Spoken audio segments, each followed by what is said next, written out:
Okay, so this is the thing you need to do. So మీరు refresh చేసుకోవాలి అనుకుంటే when you go for a manual refresh, you can always hit it. So అంటే wait చేయాల్సిన అవసరం లేకుండా you can also go with a manual refresh. So ఇక్కడ మీకు ఏదైతే డేటా సెట్ ఉందో దాని మీదకి వెళ్ళి మీరు మాన్యువల్ గా కూడా రీఫ్రెష్ చేయొచ్చు. Okay, so you need not to wait for a scheduled time, అంటే ఆ స్కెడ్యూల్ టైం అంత వరకు మీరు వెయిట్ చేయాల్సిన అవసరం లేదు. You can also go with a manual refresh. So try to go for the steps. నేను ఏదైతే స్టెప్స్ చెప్పానో దాని స్టెప్స్ మీరు ట్రై చేయండి. So I will also post the videos which I have the live videos which I covered it. So ఆ videos కూడా నేను post చేస్తాను. Everybody try it at least one time. If you have any issues let me no.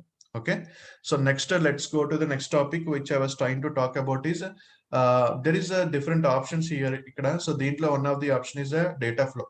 So recent times lo people were starting using data flows as well. So data flows gurinchi kuda okasari discuss cheddam. So where I was trying to say that data flow is a ikkada chudandi prepare, clean and transform the data. So one word లో చెప్పాలి అంటే మీ power query editor ఏదైతే ఉందో, so మీరు on premises లో మీ power query editor open చేస్తారు కదా. So వేరే your power query editor window. So ఈ పవర్ క్వైరీ ఎడిటర్ విండో అనేది so they move it in to the cloud. అంటే ఈ పవర్ క్వైరీ ఎడిటర్ విండోని క్లౌడ్ లోకి మూవ్ చేసేసారు. అంటే ఈ పవర్ బిఐ క్లౌడ్ లోకి మూవ్ చేసేసారంటే ఇక్కడ లేదు అని కాదు, ఇక్కడ ఉంటుంది. So simple to say that దీన్ని క్లౌడ్ లో కూడా పెర్ఫార్మ్ చేసేటట్టు డేటా లైక్ డేటా సెట్ కూడా అక్కడే ప్రిపేర్ చేసేటట్టు they created it using a data flow. So data flow అనేది ఏంటి అంటే, so if you really want to create a data set without involving power B desktop ని involve చేయకుండా, let's say నేను transformations చేసుకోలేకపోతున్నాను. ఓకే, సో లెట్స్ సే ఇప్పుడు నేను urgent గా ట్రాన్స్ఫర్మేషన్స్ చేసి ఒక సింపుల్ రిపోర్ట్ తయారు చేయాలి. It will not involve much modelling మీద స్ట్రైట్ ఫార్వర్డ్ టేబుల్ అది. కాకపోతే డేటాలో కొంచెం చిన్న చిన్న ట్రాన్స్ఫర్మేషన్స్ చేసి నేను అక్కడికక్కడే డేటా సెట్ క్రియేట్ చేయాలి. So I need not to come to power B desktop వచ్చి మళ్ళీ ఇక్కడ లోడ్ చేసుకుని ట్రాన్స్ఫార్మ్ చేసి మళ్ళీ పబ్లిష్ చేయాల్సిన అవసరం లేకుండా, సో క్లౌడ్ లోనే లైక్ ఆ క్లౌడ్ ఇన్ఫ్రాస్ట్రక్చర్ ఆ పోర్టల్ లోనే నేను డేటా సోర్స్ తీసుకుని అక్కడికక్కడే ట్రాన్స్ఫార్మ్ చేసుకుని డేటా సెట్ క్రియేట్ చేసుకునే క్యాపబిలిటీని ఇచ్చిందే డేటా ఫ్లో. సో ఈ డేటా ఫ్లో డేటా ఎక్కడ స్టోర్ చేసుకుంటది అంటే, మీరు పబ్లిష్ చేసిన డేటా సెట్ కానీ, so what are the data set you published it or else అక్కడ క్రియేట్ చేసిన డేటా ఫ్లోకి సంబంధించిన డేటా కానీ ఎక్కడ స్టోర్ చేసుకుంటది అంటే ఎజ్యూర్ డేటా లేక్ స్టోరేజ్ లో స్టోర్ చేసుకుంటది. That is gen two. సో అంటే సంబడి ఆస్క్ దిస్ క్వశ్చన్, ఇప్పుడు ఒక సింపుల్ క్వశ్చన్ అడుగుతాడు, మీరు అన్ని కూడా ఇక్కడ నుంచి తీసుకువెళ్ళి పబ్లిష్ చేస్తున్నారు పవర్ బిఎస్ సర్వీస్ లో, దట్ ఈస్ వెరీ గుడ్. మీరు పవర్ బిఎస్ సర్వీస్ లో పబ్లిష్ చేసిన వెంటనే మీ data power BS data set ఆ డేటా సెట్ కి సంబంధించిన డేటా అంతా ఎక్కడ స్టోర్ అవుతుంది అంటాడు. ఇప్పుడు మీరు ఇక్కడ అయితే మీ లోకల్ డేటాబేస్ పీబీఎక్స్ ఫైల్ లో స్టోర్ అవుతుంది అని చెప్తారు. సో ఎందుకంటే మీ డేటా అంతా కూడా ఇంపోర్ట్ చేసేసుకుంటున్నారు కాబట్టి ఈ డేటా అంతా కూడా మీ పీబీఎక్స్ ఫైల్ లో స్టోర్ అవుతుందని మీకు క్లియర్ గా చెప్పేస్తారు.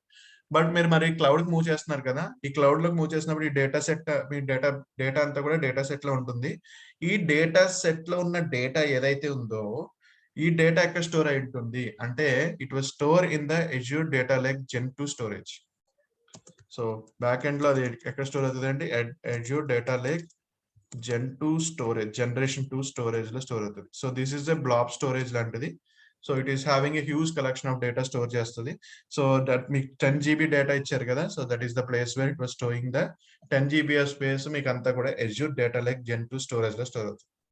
ఓకే, సో ఇది ఎందుకు చెప్తున్నాను అంటే, మీరు ఇక్కడ నుంచి పబ్లిష్ చేసిన రిపోర్ట్ జెన్2లో స్టోర్ అవుతుంది, ఆర్ఎల్స్ మీరు డేటా ఫ్లో నుంచి డేటా సెట్ క్రియేట్ చేసినా కూడా మీకు అక్కడే స్టోర్ అవుతుంది.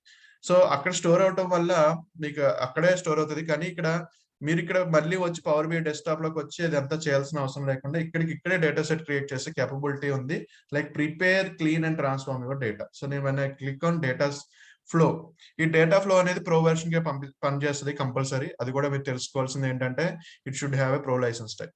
కంపల్సరీ ప్రో లైసెన్స్ ఉండాలి, ప్రో లైసెన్స్ లోనే పనిచేస్తుంది. So that is the point to be noted. And next నీకు ఫస్ట్ ఏం చేయాలంటే add a new table. Okay, so new table add చేయాలి అనుకుంటున్నారు. సో వేరే try to create a new table. So అంటే మీరు లోకల్ డేటా సెట్ నుంచి తెచ్చుకోవాలనుకుంటున్నారా, so same మనకి ఎన్ని కనెక్టర్స్ కనిపిస్తున్నాయో అన్ని కనెక్టర్స్ ఇక్కడ కనిపిస్తాయి. మనకి గెట్ డేటాలో ఎన్ని కనిపిస్తున్నాయో, like when you go for get data మనకి ఎన్ని సోర్సెస్ కనిపిస్తున్నాయో అన్ని సోర్సెస్ ఇక్కడ కనిపిస్తాయి. Okay, where you can get it from online sources నుంచి మనం తీసుకొచ్చాం కదా. సో ఓ డేటా నుంచి తీసుకురావాలంటే ఓ డేటా నుంచి తీసుకురావచ్చు. సే యూ గివ్ దిట్ సింప్లీ ఆ లింక్ ఇచ్చేయడమే. సో మనం ఓ డేటా నుంచి డేటా తీసుకొచ్చాము, డేటా లింక్స్ లో మనం అప్పుడు మాట్లాడుకున్నాం, లైక్ ఓ డేటా నుంచి తీసుకురావచ్చు, డిఫరెంట్ సోర్సెస్ నుంచి తీసుకురావచ్చు. So this is my O data link, right. So ఈ ఓ డేటా లింక్ నుంచి నేను డేటా సోర్స్ తీసుకున్న గెట్ డేటా ఎలా తెచ్చుకుంటాను, సో అలాగే ఓ డేటా సోర్స్ నుంచి కూడా నేను డేటా తీసుకురావచ్చు. Simply click on next. So next click చేసిన వెంటనే so I can connect to the O data source. అక్కడ నుంచి డేటా తీసుకురావచ్చు. అంటే సేమ్ పవర్ క్వెరీ ఎడిటర్ ఏదైతే మనం గెట్ డేటాకి వెళ్ళి మనం డేటాను తెచ్చుకుంటామో సేమ్ థింగ్ చూడండి. ఓ డేటాలో కూడా మనకి ఆ టేబుల్స్ అన్ని కనిపిస్తున్నాయి. లెట్స్ సే నేను ఈ టేబుల్ తీసుకున్నాను. So if you really want to transform it, I can transform it here it self. So అది ఎంత ఎంబీ యూస్ చేస్తుంది అనేది కూడా మీకు చూపించింది. So this is what. So if you really want to change any data types, you want to think go for it, you can say it as a transform data. So transformation data అనేటప్పటికి మళ్ళీ మన power query editor ఏదైతే ఉందో అది online లో open అయినట్టు ఉంటుంది అంతే. Same thing, same options, everything will be same. So ఇది రన్ అవడానికి తీసుకుంటానికి ఎంత మెమరీ తీసుకుంది కూడా చూపిస్తుంది. ఇది కంప్లీట్ అవడానికి ఎంతసేపు తీసుకుంది అనేది కూడా చూపిస్తుంది. Where you can see that if I really want to change this transformation, like ఇది హోల్ నెంబర్ గా మార్చాలనుకుంటున్నాను. So let's say I want to turn it as a whole number. So transformation చేశాను. సో ట్రాన్స్ఫర్మేషన్ చేసిన దాన్ని I can clearly see that, and diagrammatic view లో కూడా చూడొచ్చు. So ఇక్కడ అక్కడ లేదు, అక్కడ డయాగ్రమాటిక్ థింగ్స్ లేవు, ఇక్కడ డయాగ్రమాటిక్ కూడా ఉంది. సో చూడండి, సోర్స్ నుంచి నావిగేట్ అయ్యి ఒక ట్రాన్స్ఫర్మేషన్ పెర్ఫార్మ్ చేశారు. సో ఇలా డయాగ్రమాటిక్ గా చూడొచ్చు. Or else if you really go with step by step, మామూలుగా స్క్రిప్ట్ వైజ్ చూడంటే స్క్రిప్ట్ స్టెప్స్ కూడా చూడొచ్చు. So where you can see that script steps as well.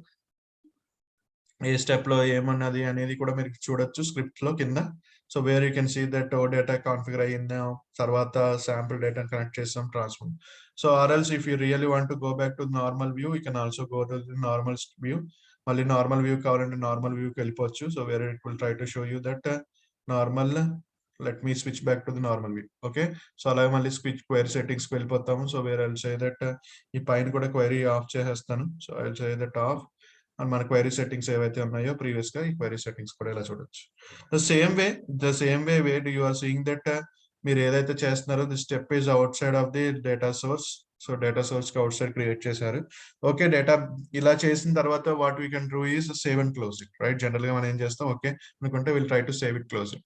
Means you want to create a data flow. Data flow అనేది it's